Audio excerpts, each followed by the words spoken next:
everybody, Wendy Sellers, the HR lady. I wanted to discuss with you today employee turnover, which unfortunately most organizations do have, and it has increased in a great deal in the past few years. But let's just say in the past couple months, we'll go with 6 months, your turnover has increased from, say, 8%, which might be acceptable in your industry, to 15%. You may be wondering why. Why has that increased? So you want to look at, first of all, what has changed in that time period? Has there been any major organizational changes in structure, in management, with your customer base, with your locations? That may be a cause of the turnover, the voluntary turnover, or the involuntary turnover as well. So number one, figure out what your organizational changes, and then next time you have any organizational changes, make sure that you know that it may cause turnover. So you need to pause that change, put some plans into place ahead of time so you don't have as much turnover. If you have any type of new management or managers who have left the organization during that time period, that may also be a reason for your sudden increase in turnover, say over the past 6 months. Poor management, ineffective leadership, or unsupportive managers, and that means they weren't trained to be managers, they were just given the title.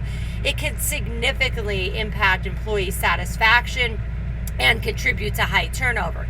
Now, be careful though not to cause turnover only on management, because you may have had poor management before and now you have great managers. They're trained, they may be experienced, they're getting assistance from an HR department or a consultant or from you, the business owner, and so the new managers may actually be managing and leading people effectively, and therefore the turnover is of people who don't wish to be on the team and really shouldn't have been on the team in the first place.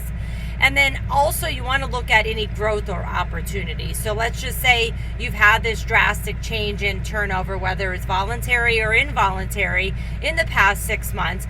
Have you changed anything in your growth opportunities in that time period? Have you said, hey, we are not filling any more open positions, or we're removing certain positions, or we are flattening our org chart, and therefore people that were with your organization hoping to get to the next level of the org chart are saying, there's not an option for me here.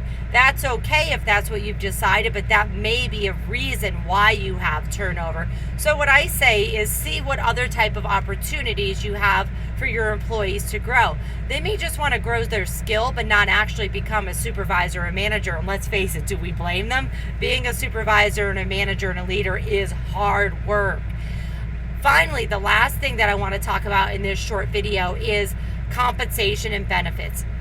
If there has been a drastic increase in compensation, say in your zip code or in your industry, but your organization has not come up to par with that, that may be a reason why people are jumping ship and saying, I'm going to go with your competitor over here because there's better pay or better benefits. So, you need to understand that employees are always going to consider leaving for better paying jobs, especially if they already feel undervalued or if their compensation does not match the industry standards.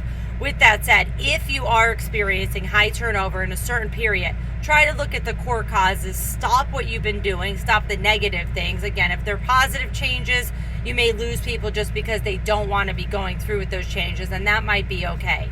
More questions or advice, contact me, Wendy Sellers, the HR Lady. You can find me on thehrlady.com.